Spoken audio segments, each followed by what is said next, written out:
Today we're going to be covering the scripting and character design process of a comic book. In our last episode, we covered the concept and planning of the comic book. Since I didn't want to extend the last episode, I will go in depth with some things that we didn't get to cover previously. As you know, we used the 5W technique to start placing the setting of the story and our characters. Plot was lightly touched upon for two reasons. The first being that I wanted to make sure that we didn't get too close into spoiler territory, and the second being that I wanted to cover that process with more depth.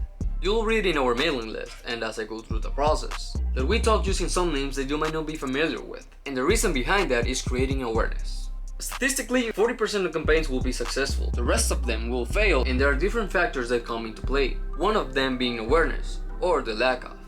You see, the way that a brand engages with people varies from person to person. Just to name a few, here are some ways the brands connect with people. Emotional resonance, shared values, authenticity and transparency, personalization and relevance, and engaging storytelling. Since we're building a world of connected experiences through our video games, trading card game, and comic books, we aim to find a balance between each of them. And more importantly so, that each of them is cohesive. As we have discussed before, the plot of Oblivion revolves around Asters and Ethereals. Asters are peacekeepers that protect both humans and Ethereals.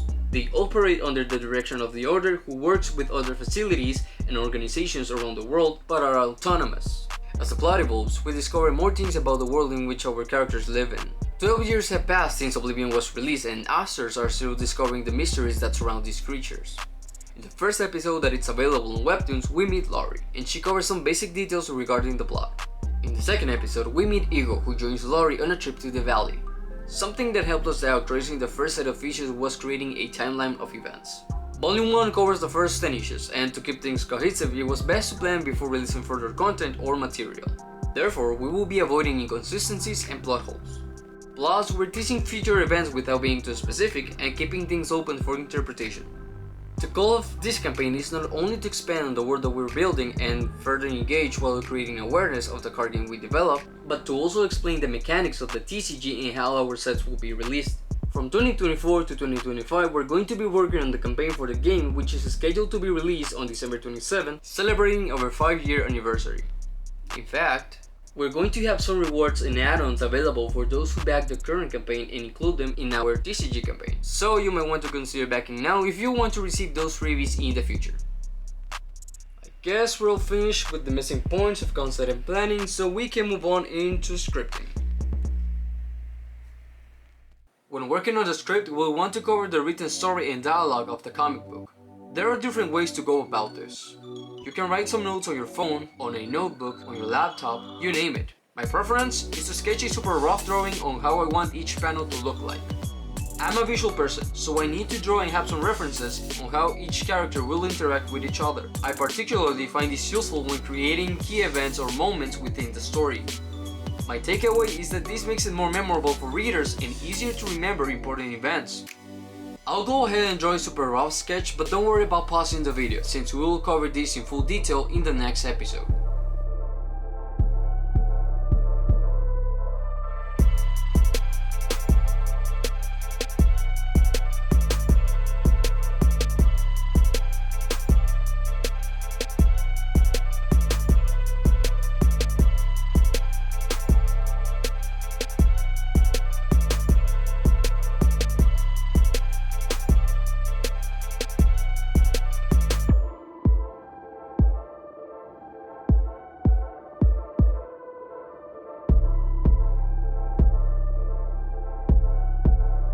Okay, I think I'm good with this sketch. I have the main dialogue ready and anything else will be added or modified later.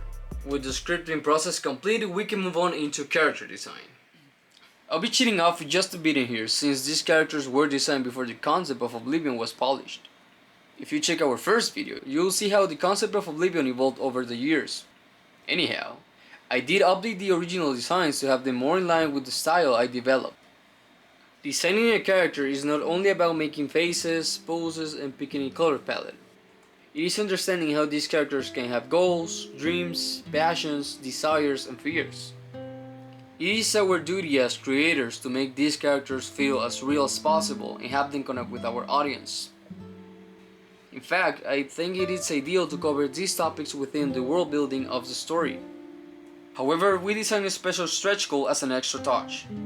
If we reach a certain level of funding, we will print a special art book that covers special fun facts, notes, original designs, and concepts for those who love finding these Easter eggs and references.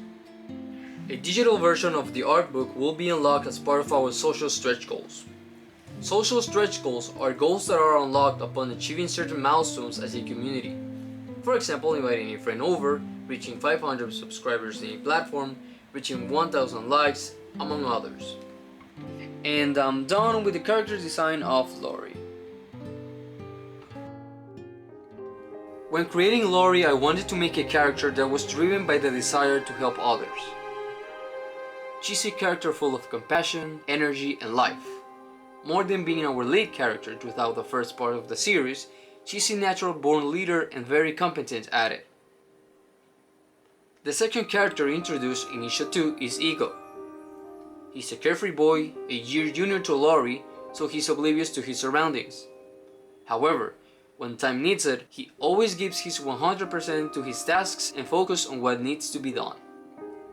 I did mention that designing a character is not only about faces and picking a color palette, but since it is part of the process, I will go into detail on how and why certain color choices were made. There are certain recurring elements within our universe with underlying meanings behind it. Colors play a big role in the symbolism of oblivion. It helps pop scenes, set the mood, expose hidden details, and make the world feel more alive. In these couple of weeks, we're going to run a few polls to see what our community thoughts are regarding the comic series and the crowdfunding space in general. I feel like everyone who's passionate about a pet project should invest some time learning about ways they can bring their projects to life. After all, time is the non-renewable asset that we're limited to own. I'm hoping to have the next episode ready by the second week of August. I'm pushing the time in which we release episodes, so hopefully we're able to deliver within the schedule. The next release dates should be on August for the third episode, and the last episodes of part 1 should be done by September, close enough with the trailer reveal.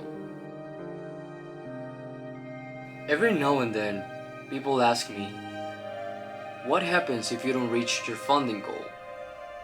And the reality is, it wouldn't change anything.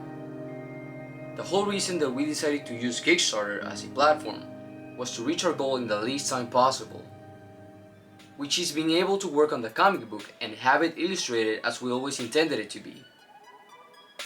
This basically means that if we're not able to reach our goal, the show must go on. Sure, that is going to be a minor setback and we won't be able to release further content like video games, expanded trading card game sets, and other types of merchandise, but that won't stop us from building the universe we have always wanted to build. In a couple of years from now, we're going to have released the trading card game and hopefully bring a new experience to the people in the trading card game community. We're going to look back and see how far we've come since we launched our first game.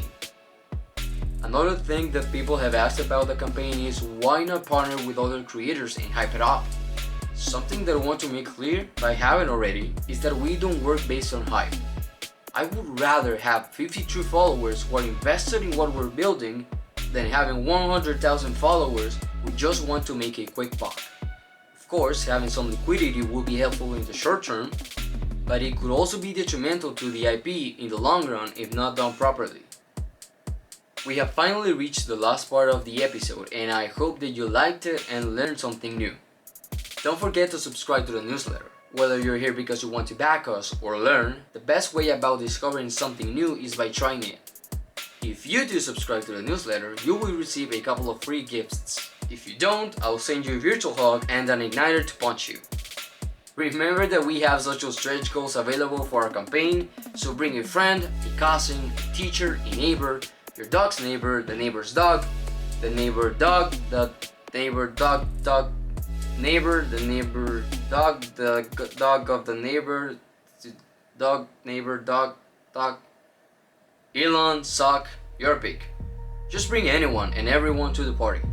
The last thing that I want to mention is that if you ever feel like you're too late to start something, you're not.